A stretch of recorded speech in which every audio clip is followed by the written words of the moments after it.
Good morning, students. First of all, a very warm welcome and my best wishes to you all for starting your new journey. I'm Kiranjit Kaur, and we are going to start our first chapter of chemistry, that is, some basic concepts of chemistry. In this chapter, we are going to learn about various comforts, luxuries, and pleasures which are offered by chemistry in our life. For example, chemical industries are manufacturing fertilizers, pesticides, insecticides, fungicides, and alkalis, salt, dyes, polymers, so on, which are we are using day to day life. And chemistry in war is also used as it is responsible for the discovery of highly explosive substances like dynamite, TNT, and various poisonous gases like phosgene, mustard gas, and so on. So today we are going to start from just a general introduction of the chapter, where we will do some simple terminology which you have already done in your lower classes. Now let's start. First is matter. Anything that has mass, occupies space is matter. This you have done in your lower classes also. और you can say anything जो हमारी five में से कोई एक sense जिसको feel कर सकती है, दैट इज मैटर. अब इस मैटर को हमने क्लासिफाई करना है, और इसकी क्लासिफिकेशन में हमारे पास पहले आते हैं दो कैटेगरीज. उन दो कैटेगरीज में से जो हमारा फर्स्ट कैटेगरी है, that is physical classification, and second category is chemical classification. Physical classification, you already have done in your lower classes. It is solid, liquid and gas. Physical classification हम लोग उनका देख के अपीयरेंस, उनका state देख के करते हैं, like how solids are, how liquids and how gases are, we can see them. So next, in chemical classification we have two types. First is pure substances and second one is mixtures. In pure substances, again we are having two types. One is elements and second one is compounds. Elements are of three types. They may be metals, they may be non-metals, and may be metalloids. And compounds, they may be organic or they may be inorganic. Now, next part is mixtures. Mixtures again are of two types, homogeneous and heterogeneous mixtures. First of all, I will give you brief introduction about these. As you all know, in solids, particles are very tightly packed. They are very rigid. They are not compressible. Liquids rigid नहीं होते ये लोग, ठीक है. इनका definite volume होता है, definite shape है, and they are compressible to some extent. Gases की बात करें तो they are not even rigid because इनके particles are very loosely packed and they can easily और freely move in the container जिसमें इसको डाला जाएगा. अगर हम बात करें एलिमेंट्स की, तो आप लोगों ने 10th स्टैंडर्ड में चैप्टर पढ़ा हुआ है अपना, fifth periodic classification of elements. In that chapter you have studied about कि आपके पास 118 एलिमेंट्स हैं, एंड कैसे डिफरेंट साइंटिस्ट आए थे, एंड उन्होंने अपनी अपनी प्रिडिक्शंस दी थी एलिमेंट्स को लेके, डिस्कवरीज करे थे. तो एंड फाइनल जो आप लोगों ने लास्ट पढ़ा था, long form of periodic table, उसमें से आपने पढ़ा होगा कि 118 elements are discovered yet, and उन एलिमेंट्स में कुछ मेटल्स हैं, कुछ नॉन मेटल्स हैं, and some are metalloids. Then आ गए हमारे पास कंपाउंड्स. कंपाउंड्स में जो आपके ऑर्गेनिक कंपाउंड्स आएंगे, ऑर्गेनिक कंपाउंड्स आपको बेसिकली मिलते हैं लिविंग ऑर्गेनिज्म से, या फिर आपको मिलेंगे ये प्लांट से. लिविंग चीज़ों से मिलने वाले सारे कंपाउंड्स आपके ऑर्गेनिक की कैटेगरी में आ जाएंगे, और जो हमें इनऑर्गेनिक कंपाउंड्स हैं ये हमें मिलेंगे from rocks, minerals and so on. जितने भी नॉन लिविंग थिंग्स से मिलने वाले कंपाउंड्स हैं उनको हम लोग क्या बोलेंगे, इनऑर्गेनिक कंपाउंड्स. नेक्स्ट आ गए होमोजीनियस मिक्सचर. होमोजीनियस मिक्सचर वो मिक्सचर होता है जिसमें हम 2 या 3 चीज़ें डालें, मिक्स करें, और उसके बाद हमें सोल्यूशन ऐसा लगे जैसे क्लियर सोल्यूशन है, उसमें हमें देखने में कोई पार्टिकल अलग से नज़र नहीं आएगा. लेकिन हेट्रोजीनियस मिक्सचर्स में क्या होगा, जब आप 2 या 3 चीज़ें मिक्स कर रहे हो तो वो सेपरेट लेयर्स बना लेते हैं. एग्जाम्पल करोगे तो आप शुगर इन वाटर का सोल्यूशन ले लो, वो बिल्कुल क्लियर हो जाता है once sugar is dissolve in it. And अगर हेट्रोजीनियस की बात करनी है, you can take salt in water, वो आपका हेट्रोजीनियस मिक्सचर हो जाएगा, जो सेपरेशन जो है वो शो करेगा. Now we will do detail of these terminology. First is physical classification in which we are doing solid, liquid and gas difference.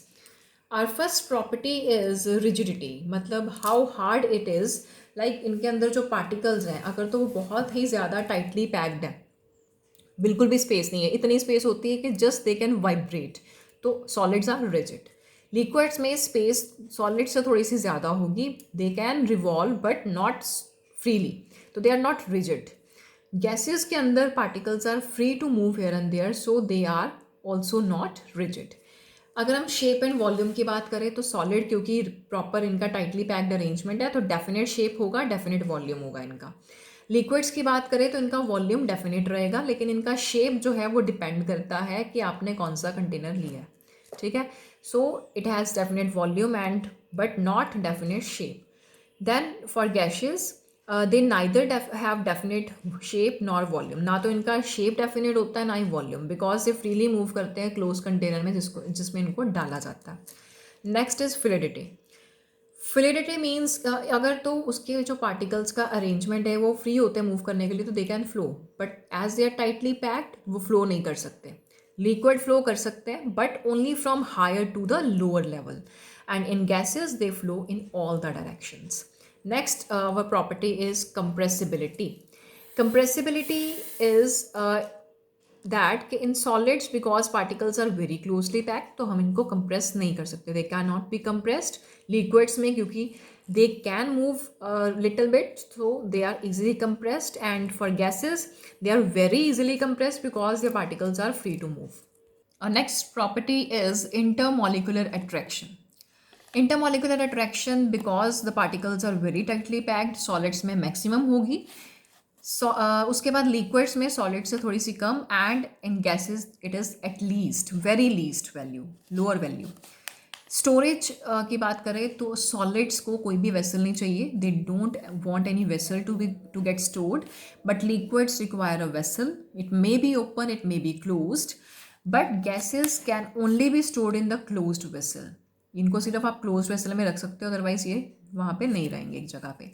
Next is the examples. There are few examples, you can use other examples also, but few are these.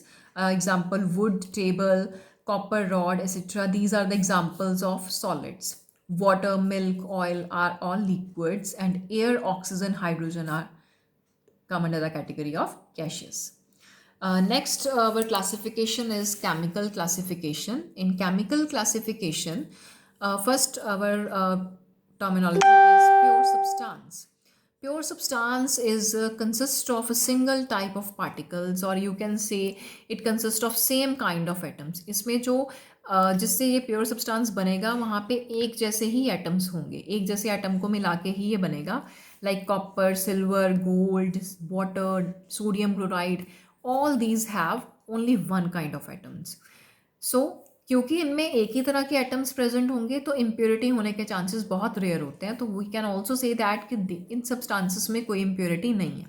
For example अगर हम water की बात करते हैं, water में hydrogen oxygen जो है वो प्रेजेंट होते हैं ऑलवेज, एंड इनका जो रेशो होता है वो भी फिक्स होता है। सोडियम के मेटल की बात करेंगे तो सोडियम के मेटल में सोडियम के एटम्स ही प्रेजेंट होंगे, कोई और नहीं होगा, एंड सो ऑन। और वाटर में आप लोगों ने हमेशा ये चीज़ याद रखनी है कि फिक्स्ड रेशो का मतलब है कि बाय मास वो लोग हमेशा फिक्स्ड रेशो में प्रेजेंट रहेंगे। लाइक इन H2O हाइड्रोजन का एटॉमिक मास होता है 1, तो 2 एटम्स है, 2 इंटू 1 हो गया 2। ऑक्सीजन का एटॉमिक मास होता है 16, तो सॉल्व करोगे तो 1:8 रेशो इनका आ जाएगा बाय मास, और ये रेशो हमेशा फिक्स रहता है। आपने किसी भी टाइप का वाटर लिया, it doesn't matter, water water ही होगा, फॉर्मूला उसका H2O ही होगा। नेक्स्ट, प्योर सब्सटेंसेस जो हैं ये हमारे फर्दर 2 टाइप्स के होते हैं, एलिमेंट्स एंड कंपाउंड्स। एलिमेंट्स की बात करें तो एलिमेंट्स जो है ये सिंपलेस्ट फॉर्म होती है प्योर सब्सटेंस की, जिसको ना तो आप डिकम्पोज कर सकते हो ना ही उसको आप बिल्डअप कर सकते हो सिंपल सब्सटेंसेस से बाय यूजिंग एनी फिजिकल और केमिकल मेथड्स। फॉर एग्जाम्पल जैसे आपके पास हाइड्रोजन है, ऑक्सीजन है, नाइट्रोजन है, सल्फर है, ये सारे एलिमेंट्स जो आपके पीरियोडिक टेबल में प्रेजेंट है 118 एलिमेंट्स, उन सब के बारे में बात कर रहा है कि वो एक तरह का प्योर सब्सटेंस है, हम जिनको बना नहीं सकते ना ही इनको हम तोड़ सकते हैं, बिकॉज ये ओरिजिनलिटी इनकी यही होती है। नाउ एलिमेंट्स की 3 टाइप्स हैं, we are having metals, we are having non metals and metalloids. In metals, they are solids generally. They possess bright luster, बहुत ज़्यादा शाइनी सा सरफेस होता है इनका, हार्ड होते हैं, गुड कंडक्टर होते हैं हीट इलेक्ट्रिसिटी के, they are malleable, they are ductile, इनकी शीट्स बनती हैं, इनकी वायर्स बनती हैं। फॉर एग्जांपल हम लोग जो घर पे इलेक्ट्रिसिटी की वायर्स यूज़ कर रहे हैं, ये कॉपर की वायर्स यूज़ करते हैं ज़्यादातर, एल्यूमिनियम के हम लोग शीट्स यूज़ कर रहे हैं। सिमिलरली आपने गोल्ड ज्वेलरी देखा होगा, कितनी फाइन उसकी लेयर्स हो जाती हैं। दैट मीन्स कि उसकी जो प्रॉपर्टी है डक्टाइल होने की, कि उसको बीट कर देते हैं into the sheets, very thin sheets silver gold की बन जाती हैं, and we are using in jewelleries. And 80% जो हमारे पास मेट एलिमेंट्स नोन हैं, उनमें से हमारे ज़्यादातर मेटल्स ही होते हैं। मेटल्स की एक और खास प्रॉपर्टी है, that is they are sonorous in nature. Sonorous means they produce sound on striking to a hard surface, ये साउंड प्रोड्यूस करते हैं। अगर हम बात करें नेक्स्ट नॉन मेटल्स की, नॉन मेटल्स की सारी प्रॉपर्टीज़ ऑपोजिट होती हैं मेटल्स से। उनके पास कोई लस्ट्रस सरफेस नहीं होता, ये ब्रिटल होते हैं, पुअर कंडक्टर होते हैं हीट इलेक्ट्रिसिटी के, नॉन मेलेबल हैं, नॉन डक्टाइल हैं, नॉन सोनोरस हैं। ना ही इनकी हम शीट्स बना सकते हैं, ना वायर्स, ना ही ये साउंड प्रोड्यूस करते हैं स्ट्राइक करने पे। For example carbon, hydrogen, oxygen and so on. Next last type is metalloids. Metalloids की जो करेक्टरिस्टिक्स होते हैं, जो इनकी प्रॉपर्टीज़ है, ये मेटल और नॉन मेटल्स की मिला के बनती हैं। कुछ ये मेटल्स की प्रॉपर्टी शो करेगा, कुछ नॉन मेटल्स की प्रॉपर्टी शो करेगा। तो इसमें आपके पास आएगा silicon, arsenic, bismuth and antimony. Thank you. In today's lecture, we will do just up to this, and you have to complete your notes. And next lecture, we will study about compounds and mixtures. Then, thank you.